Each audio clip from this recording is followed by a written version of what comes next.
Alô, amigos telespectadores da Rede TV+. Está começando agora mais um plantão de notícias. Você vai conferir os últimos acontecimentos das cidades, do país e do mundo. Crise institucional. O Partido Progressista divulga manifesto com princípios negociáveis conservadores. Presidente da CPI de 8 de janeiro e Rosa Weber se reúnem para discutir possível interferência do STF. Brasil e Estados Unidos anunciam parceria para fortalecer trabalhadores. Zelensky e Lula têm encontro positivo. Pais de adolescente que cometeu suicídio acusam TikTok de divulgar conteúdos incitantes. 71 milhões de pessoas estão endividadas no Brasil. Vamos às notícias.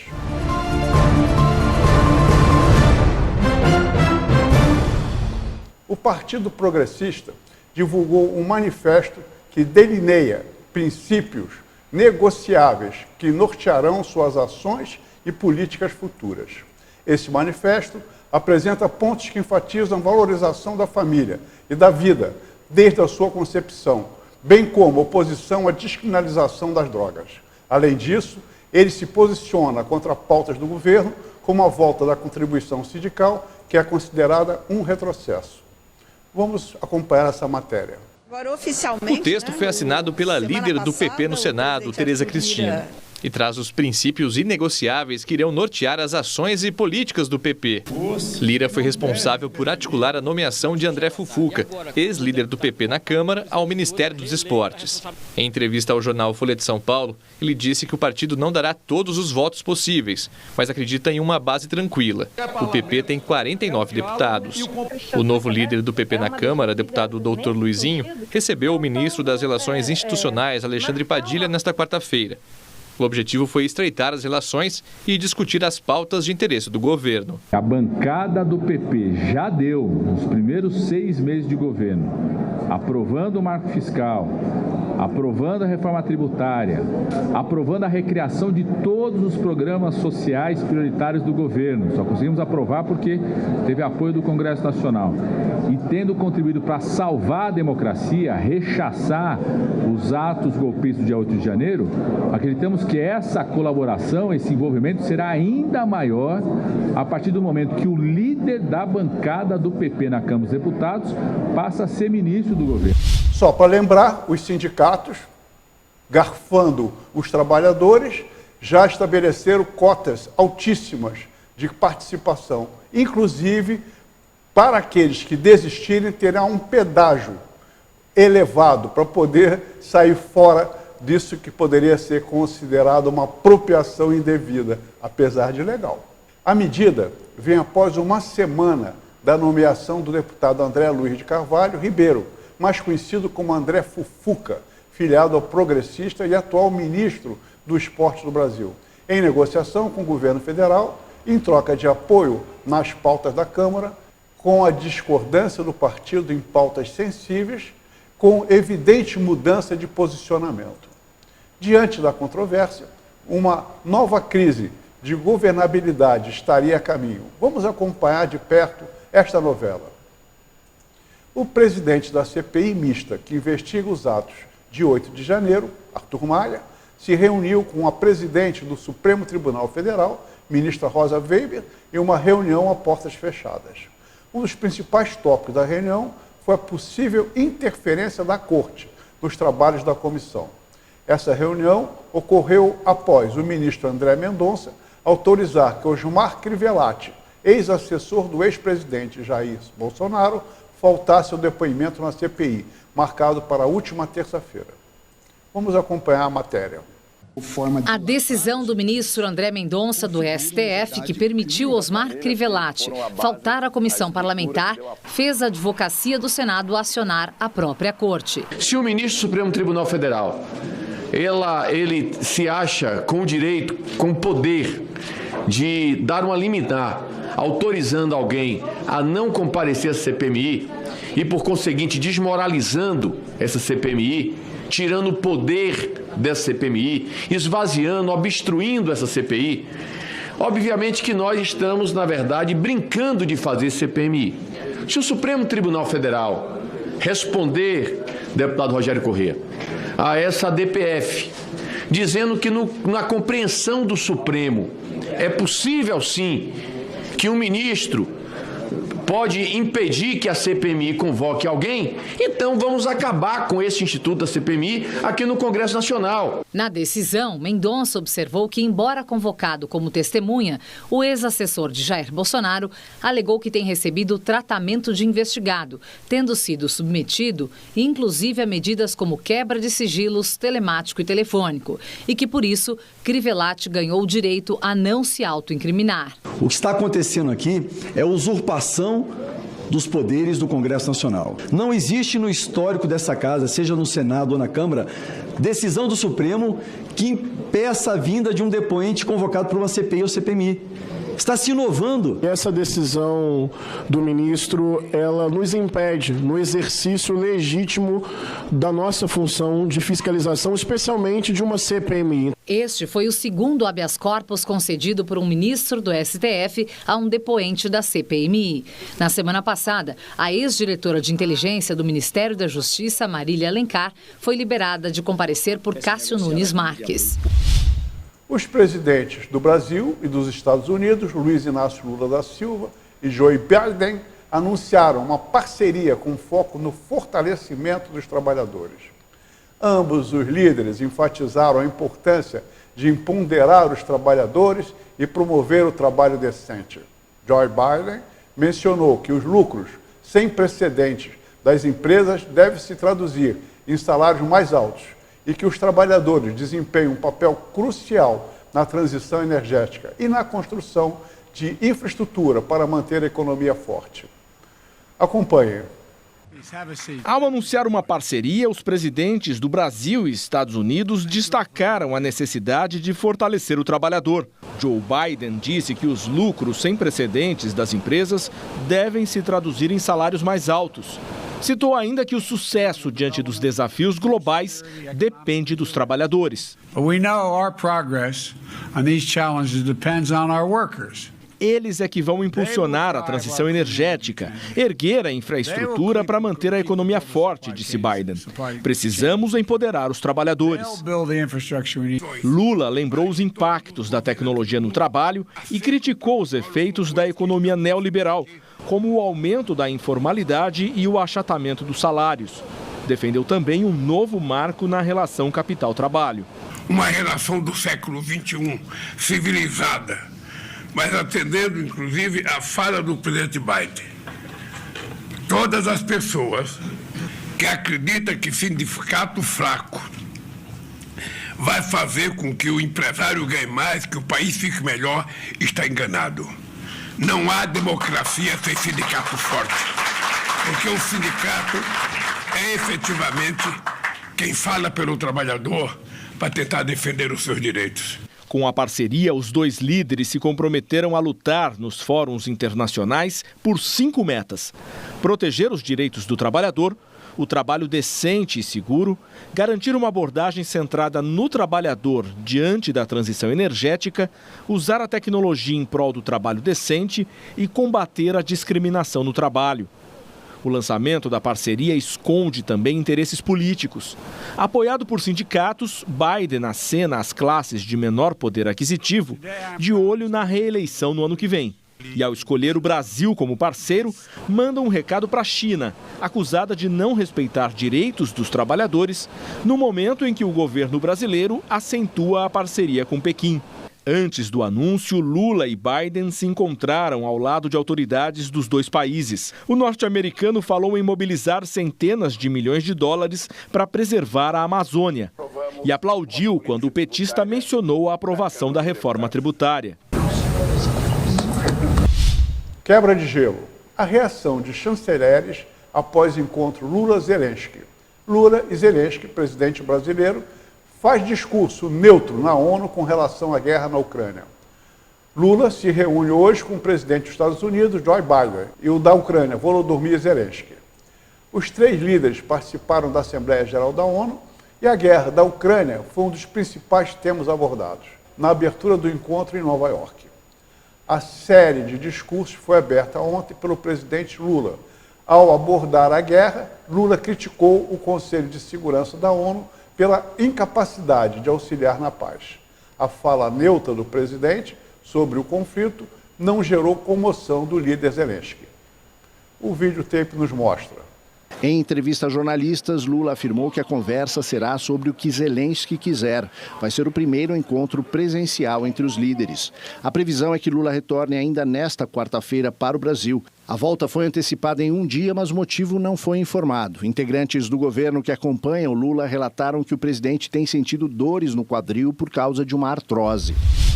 Os chanceleres de Brasil e Ucrânia, Mauro Vieira e Dmytro Kuleba, deixaram a reunião bilateral entre os dois governos, encabeçada por Lula e Volodymyr Zelensky, demonstrando otimismo em relação ao futuro da relação entre os dois países, tendo como óbvio pano de fundo a guerra na Ucrânia, iniciada pela invasão russa em fevereiro do ano passado. O videotape aborda esse tema. Depois, o encontro mais aguardado com o ucraniano Volodymyr Zelensky. Numa rede social, Lula informou ter tido uma boa conversa sobre a importância dos caminhos para a construção da paz e de manter sempre o diálogo aberto entre os países. Em discurso na Assembleia Geral da ONU, Zelensky afirmou que a paz na Ucrânia e a prevenção de novos conflitos passam pela ampliação do Conselho de Segurança da instituição, antiga reivindicação do Brasil. O ucraniano defendeu inclusive um assento para a América Latina, sem especificar para qual país. Após uma série de desencontros entre Lula e Zelensky, os dois governos avaliaram a reunião como positiva. A Ucrânia falou em quebra de gelo e que ambos os presidentes entendem a posição do outro melhor que antes. A conversa foi num tom amistoso, o presidente falou da experiência dele pessoal, inclusive como líder sindical em que negociou tantos anos. Ele disse que ele acredita firmemente no diálogo e da negociação, que sem diálogo e predisposição para o diálogo e negociação não há saída. O casal francês culpa o algoritmo do TikTok por atrair conteúdo sobre gordofobia, depois que a filha deles, Marie, postou um vídeo contando do bullying que sofria na escola. Para a família, isso contribuiu para o desespero da menina. Os algoritmos das redes sociais identificam os interesses de cada usuário, baseados no que é mais assistido, curtido e comentado. Cada conta ganha um feed personalizado. O objetivo é manter o usuário conectado o maior tempo possível. Não há estudos científicos suficientes para fazer uma relação direta dos algoritmos com os casos citados, segundo este psiquiatra. Mas o conteúdo virtual pode ser um gatilho para crianças que já sofrem com distúrbios mentais. Este vídeo aí aborda esse tema especialmente complicado. O casal francês culpa o algoritmo do TikTok por atrair conteúdo sobre gordofobia depois que a filha deles, Marie, postou um vídeo contando do bullying que sofria na escola. Para a família, isso contribuiu para o desespero da menina. Na França, essa é a primeira ação do tipo. No Reino Unido, em 2017, pais de uma adolescente de 14 anos afirmaram que os conteúdos vistos pela filha teriam contribuído para a menina tirar a própria vida. No ano passado, a Justiça Britânica deu ganho de causa à família. Os algoritmos das redes sociais identificam os interesses de cada usuário baseados no que é mais assistido, curtido e comentado. Cada conta ganha um feed personalizado. O objetivo é manter o usuário conectado o maior tempo possível. Não há estudos suficientes para fazer uma relação direta dos algoritmos com os casos citados, mas o conteúdo virtual pode ser gatilho para crianças que já sofrem com doenças mentais. Indicadores do endividamento do brasileiro apontam inadimplência, principalmente de gastos com serviços essenciais. Os índices de mulheres e homens endividados no país são semelhantes, em torno de 50% cada. Uma das alternativas do governo para resolver este problema tem sido o Desenrola Brasil, programa de incentivo à renegociação de dívida entre clientes e instituições financeiras. Segundo a Federação Brasileira de Bancos, 6 milhões de cidadãos tiveram débitos de até R$ 100 renegociados por meio do desenrola. Uma coisa é certa, os boletos não vão parar de chegar. Água, luz, enfim, compras. Fato é que 25% das dívidas dos brasileiros são de contas de luz, água, gás e telefone, ou seja, serviços essenciais. Esse indicador cresceu quase 3% desde o início do ano. Outro fator importante é que mais gente está inadimplente. São 71 milhões de devedores hoje no país, maior número desde 2019. Os índices de mulheres e homens nessa situação são semelhantes, em torno de 50% cada. Os inadimplentes têm, na maior parte, entre 41 e 60 anos. Em seguida, vêm os que têm entre 26 e 40 anos. Uma das alternativas do governo para resolver esse problema tem sido o Desenrola, programa de incentivo à renegociação de dívidas entre clientes e instituições financeiras. Segundo a Federação Brasileira de Bancos, 6 milhões de cidadãos tiveram débitos de até R$ 100 renegociados por meio do Desenrola. O interessante é a postura do governo, em vez de diminuir os absurdos preços dos serviços públicos, luz, água, telefonia, pedágios, aquelas coisas do governo, não, vamos renegociar a dívida. É o tipo do filme de terror. Quer dizer, vamos fingir que está tudo bem, que nada é caro e vamos negociar o que você deve para nós. Agora, atrasa um pagamento para o governo para ver as multas e os juros extorsivos e absurdos, dignos do cartão de crédito, que são alocados, muitas vezes em descumprimento a próprias leis que regulam esses tributos. É um país complicado esse tal de Brasil. Vamos agora para o nosso intervalo. Voltaremos em seguida.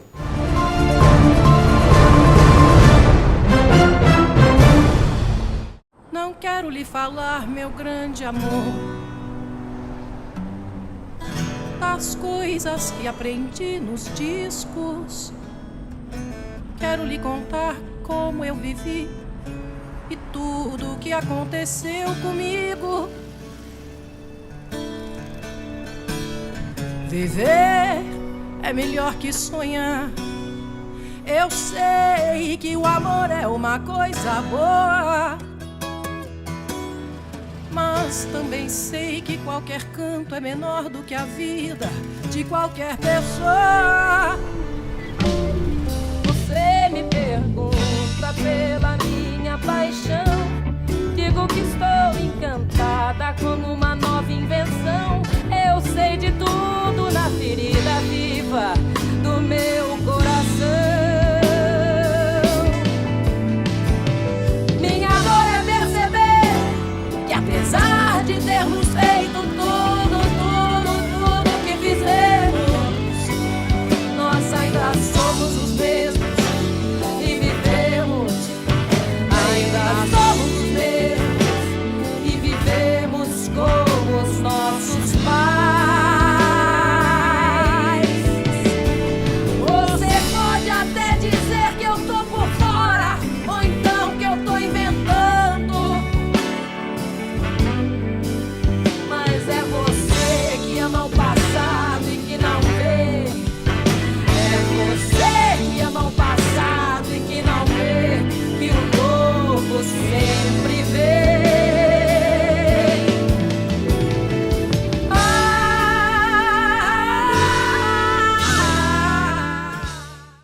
Para você, lata. Para ele, casa. Para você, pneu usado. Para ele, academia. Para você, garrafa. Para ele, maternidade. O que para você é lixo, para o mosquito da dengue é um luxo. Deixe seu quintal sempre limpo e acabe com as mordomias do Aedes aegypti.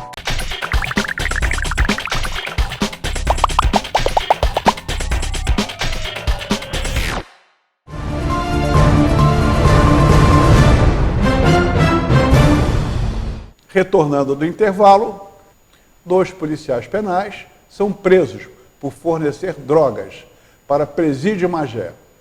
O material foi encontrado no teto de um banheiro usado pelos agentes. A Polícia Civil prendeu nesta quarta-feira 2 policiais penais por fornecer drogas para detentos do Presídio Romero Neto, em Magé. O traficante responsável pelo fornecimento do material também foi preso em flagrante. As drogas foram escondidas no teto de um banheiro usado pelos policiais penais. O caso foi descoberto após investigações da Divisão de Capturas e Polícia Interestadual. Estes identificaram o fornecedor das drogas como David Macklin Campelo, vulgo Pará, com apoio da Secretaria de Estado de Administração Penitenciária. Este elemento foi localizado com cerca de 200 tabletes da erva seca prensada, porém adquiridos na favela do Jacarezinho, na Zona Norte, com destino ao presídio. No momento do flagrante, David estava dirigindo para o presídio e as drogas estavam escondidas no motor. Durante a abordagem, ele alegou ser motorista de aplicativo e admitiu que ganhou dinheiro para levar a maconha até a penitenciária. A polícia então pediu para que o suspeito prosseguisse com a entrega e, em seguida, equipes da Corregedoria e da Subsecretaria de Inteligência da SEAP, com apoio de policiais civis, realizaram a prisão dos 2 policiais penais que haviam escondido as drogas no teto. Vamos agora com as notícias locais com Maurício Aragão. Vereadores contestam processo seletivo em Teresópolis. Guapimirim tem conscientização na Semana do Trânsito. Rio das Ostras terá evento de mobilidade e cicloturismo. Um convênio entre a Prefeitura de Teresópolis, através da Secretaria de Assistência Social e Direitos Humanos e a instituição CIED, está sendo contestado por vereadores. Um requerimento foi aprovado na sessão desta terça-feira, pedindo informações da Prefeitura com relação ao processo onde foram feitas contratações. Que informe quais critérios utilizados para contratação de candidatos participantes do processo seletivo promovido pelo CIED em parceria com a Secretaria Municipal de Assistência Social e Direitos Humanos. 2. Que informe qual foi o período de inscrição, critérios de publicidade no chamamento, nos meios de divulgação e critérios de divulgação no resultado final. 3. Que forneça informações sobre a empresa contratada para a execução do referido processo seletivo, bem como forneça cópia dos contratos com finalidade. 4. Que informe se existe um de convênio vigente que previa as referidas contratações. 5. Que informe a disponibilidade de vagas, quadro de cargos, salários e locais de trabalho serão direcionados ao candidato ao processo seletivo. 6. Que informe em qual edição de Diário Oficial foi publicado tanto no edital quanto o resultado dos selecionados. 7. Que forneça informações sobre o caso de desistências ou demissão dos profissionais contratados, qual será o critério adotado para a substituição dos profissionais. 8. Que informe qual foi o lapso temporal entre o fechamento das inscrições e divulgação dos resultados. 9. Que informe qual a plataforma foi publicada em relação ao final dos candidatos aprovados no processo seletivo, indicando os responsáveis critérios adotados para a seleção. Sala das Sessões, vereadores. O programa Mais Asfalto para você segue avançando no município de Magé. Nos últimos dias, uma rua que só vinha recebendo tapa-buracos, finalmente recebeu, por parte do governo municipal, um novo asfalto, a Rua Duque de Caxias, no 1º distrito. A prefeitura também destacando que no 6º distrito está sendo revitalizado o Parque Paranhos, com manilhamento, assim como as travessas A e B e as ruas 3 e 4, também recebendo manilhas para canalização do esgoto na região. Nesta sexta-feira, dia 22, a cidade de Rio das Ostras vai sediar o primeiro Fórum de Mobilidade Urbana Sustentável e Cicloturismo, que vai acontecer em alinhamento com o Dia Mundial Sem Carro, comemorado também nesta sexta-feira, dia 22. O evento será realizado na Câmara Municipal das 8 às 17h30, com inscrições e credenciamento disponíveis no local. O acesso é gratuito, proporcionando a todos os interessados a chance de participar do diálogo sobre mobilidade sustentável. O fórum também está inserido na programação do 2º Bike Tour Fast Tour, que tem como objetivo avaliar e debater questões relacionadas à locomoção da população no município. Vamos agora à nossa previsão do tempo. Tem previsão do tempo ensolarado, ar seco e calorão. Continua os termômetros em alta e registram a possibilidade de máxima até 35 graus centígrados, com mínima de 19. Vamos ver a matéria.